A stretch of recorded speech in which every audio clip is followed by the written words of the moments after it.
Hariom everyone. मैं second योगिनी। आशा करती हूँ आपको मेरी वीडियो अच्छी लगे। आप प्लीज़ इसे लाइक, सब्सक्राइब एंड शेयर करना प्लीज़ मत भूलिएगा। ठीक है, तो आज का हमारा टॉपिक है व्हाट इज़ योगा। योगा क्या है? वैसे तो हम सब जानते हैं, मतलब ऑलमोस्ट लोग आजकल योगा बहुत कर रहे हैं। तो अब वो बोलेंगे मैम योगा क्या है? हम करते हैं, हमें पता है कि क्या है योगा। तो आप ये जानते हैं कि योगा का एक्चुअल मीनिंग क्या है? ठीक है, अगर जो लोग जानते हैं बहुत अच्छी बात है, जो लोग नहीं जानते उन्हें मैं बताना चाहती हूँ। प्लीज़ ये वीडियो अच्छे से देखिएगा, ध्यान से देखिएगा और इसे समझने की कोशिश कीजिएगा। तो योगा क्या है? योगा हमारे युज धातु से आया है, जिसका मतलब होता है ज्वाइन और यूनाइट। अब ये क्वेश्चन उठता है, क्या ज्वाइन करना है और क्या यूनाइट करना है? ठीक है, तो हमारा माइंड, बॉडी एंड सोल तीनों को बैलेंस करना, इट इज़ योगा।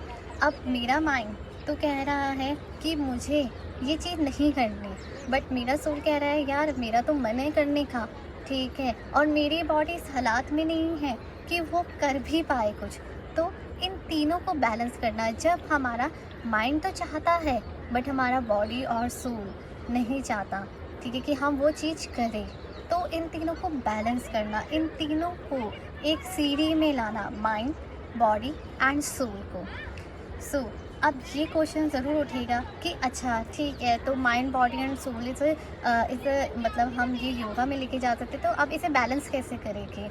तो ये क्वेश्चन उठाना भी बहुत ज़रूरी है। इसका आंसर ये है कि जब आप अपने ओवर थिंकिंग या थिंकिंग को, ठीक है, कंट्रोल करना सीखिएगा, तो आपका mind, body and soul it's control in your thinking. Okay, कैसे? जैसे हम बोलते हैं कि ब्रीथ इन कीजिए एंड ब्रीथ आउट कीजिए। क्यों बोलते हैं? इसलिए बोला जाता है क्योंकि ये एक आपका breathe in means inhale the positivity and breathe out means exhale the negativity. Yoga सिर्फ और सिर्फ जस्ट एक आसन नहीं है कि हमारे आसन लग गए तो हमें योगा आता है। जी, हमें तो प्राणायाम के बारे में नॉलेज है तो हमें योगा आता है, नहीं। इसे समझना बहुत ही ज़्यादा इम्पॉर्टेंट है। Yog asana is a part of yoga, pranayama is a part of yoga, but it's not a fully yoga. जब भी हम अपने योगा में ध्यान लगाने का ट्राई करते हैं या मेडिटेशन में बैठे होते हैं या हम आसना कर रहे होते हैं, तो हमें बोला जाता है कि पूरा ध्यान लगाया जाए अपने चित्ता, मतलब जो हमारा सोल है उसे एक कंट्रोल करा जाए कि हमारा कभी इधर ध्यान जाता है, कभी उधर ध्यान जाता है, तो ऐसा ना हो, उसे कंट्रोल करा जाए। ठीक है, तो अपने माइंड को कंट्रोल करना, अपने चित्ता को कंट्रोल करना इज़ वेरी इम्पॉर्टेंट। ठीक है, आप अपने माइंड से डिस्ट्रैक्ट हो जाते हैं। अगर मान लीजिए कोई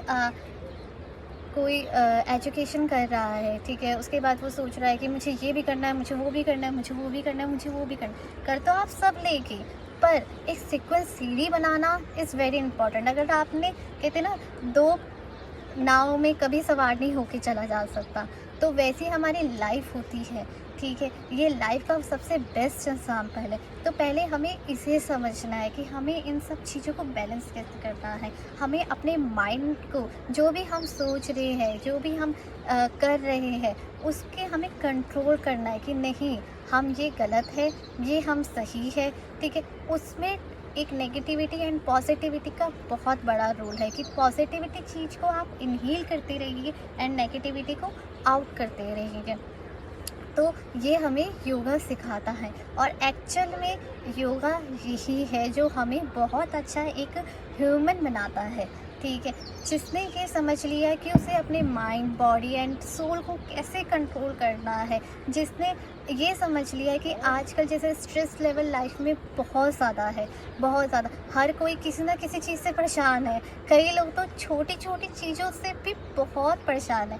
तो उन्हें ये समझना है कि हाँ, हमें इसे कंट्रोल कैसे करना है, हमें इसे ओवरकम कैसे होना है। देखिए, अगर आप स्ट्रेस में हैं, जिसकी वजह से भी आप टेंशन में है, उसी के बारे में सोचते रहिए, तो आप कभी उस चीज़ से निकलेंगे ही नहीं। तो माइंड को डिस्ट्रैक्ट कैसे करना है, ये एक हमें योगा सिखाता है। योगा हमें एक ऐसी लाइफ देता है जो हमारी बहुत ही ज़्यादा पीसफुल, बहुत ही ज़्यादा कहते हैं ब्यूटीफुल लाइफ होती है। तो उसे हमें एक महसूस करना है, ठीक है।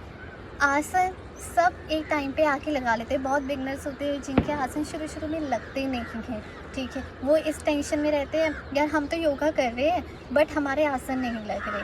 अरे आप योगा कर रहे हैं, क्या आप योगा समझ रहे हैं? आप पहले ये बताइए। अगर आप योगा समझ रहे हैं तो आज योगा में तो साफ साफ बोला हुआ है कि एक ना एक दिन तो आसन आपके लग जाएगी। कोई बात नहीं, हर एक चीज़ हर एक ठीक टाइम का, हर एक चीज़ का एक ठीक टाइम होता है। तो वो ठीक टाइम भी आएगा, वो अच्छा टाइम भी आएगा। पर क्या पहले उसे आप समझ रहे हैं कि आपके क्या क्या मसल्स में, क्या क्या हर चीज़ में, बोन्स में इफ़ेक्ट आ रहा है? तो वो समझना बहुत ज़रूरी है। तो उससे पहले आपको योगा को समझना बहुत ज़रूरी है। जितना आप योगा में स्टडी करते रहेंगे, योगा को समझते रहेंगे, आपकी लाइफ उतनी ही पीसफुल होती रहेगी, उतनी ही बहुत प्यारी, बहुत अच्छी होती रहेगी। तो प्लीज़ अगर आप योगा कर रहे हैं और योगा में इंटरेस्ट है आपको, तो उसे आप अपने इनर मतलब आप उसके अपने इनसाइड भी समझिए, आउटसाइड भी समझिए। योगा जितना आउटसाइड आपके आसनों से, आपके प्राणायाम से, आपकी ब्यूटी से नज़र आता है ना, उतनी आपके इनसाइड से आपको हैप्पीनेस देता है। आपको ये समझना बहुत ज़रूरी है कि आप इंटरनली कितने हैप्पी है इसे करके। और सीरियसली मैं बताऊँ, मेरी लाइफ में जब से योगा आया है तब से मुझे नहीं पता मेरे आसन किस लेवल के है, बट मेरी लाइफ बहुत ब्यूटीफुल बनाई है। हर एक चीज़ को समझने का तरीका, हर एक चीज़ को जानने का तरीका, हर एक चीज़ को महसूस करने का तरीका सब चेंज होता रहता है दिन भर दिन, ठीक है। एक ऐसा लगता है कि हाँ, हम भी एक ब्यूटीफुल लाइफ जी रहे हैं। हमारी लाइफ में भी टेंशन्स होगी बट हमारी लाइफ भी बहुत ज़्यादा हैप्पी है। तो उसे समझना बहुत ज़रूरी है। हैप्पी होना पड़ता है, हैप्पी कोई नहीं होता, ठीक है। खुश रहना पड़ता है।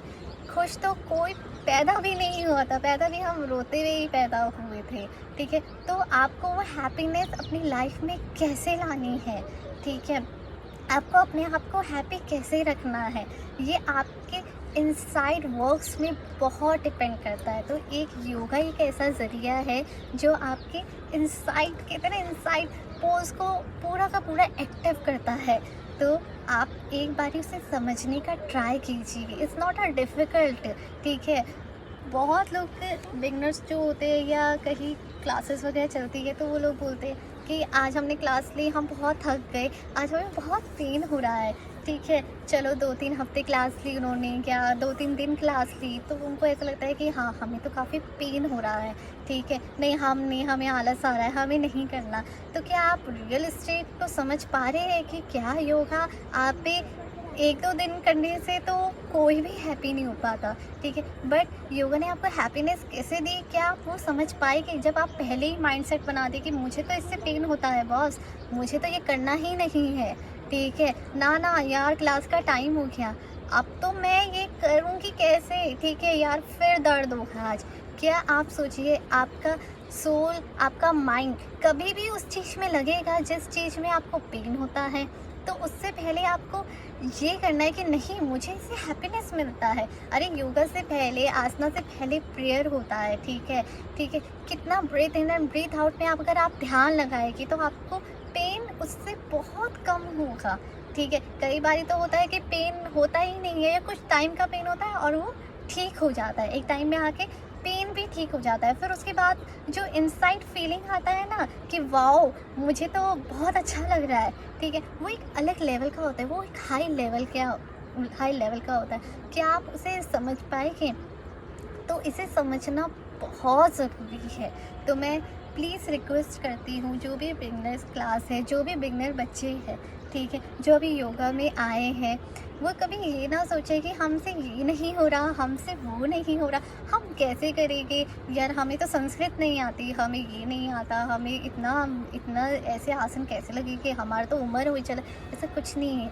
किसी भी चीज़ को सीखने की कोई उम्र होती ही नहीं है एक्चुअल में। अगर उम्र होती, ठीक है, तो हर कोई पीछे ही रह जाता ना, तो बस 21-22 साल तक लोग सीखते हैं और फिर ख़त्म। ठीक है, नो, किसी भी चीज़ को सीखने की कोई उम्र नहीं है। अगर आप स्टडी कर रहे हैं, अगर आप योगा कर रहे हैं, तो उसे दिल से सीखिए। उस पे अपने आप को पूरा का पूरा इनिशिएटिव, पूरा का पूरा आपने झोंकना है उसमें अपने आप को। ठीक है, फिर देखिए क्या मज़ा, क्या पीसफुल लाइफ होती है, क्या इतना प्यारा आपको लगेगा, इतना अच्छा लगेगा। ठीक है, बहुत ही ज़्यादा मैं आशा करती हूँ कि मेरा ये मैसेज आप तक मैंने बहुत अच्छे से पहुँचाया हो और होपफुली आपको कुछ समझ भी आया हो। हरि ओम।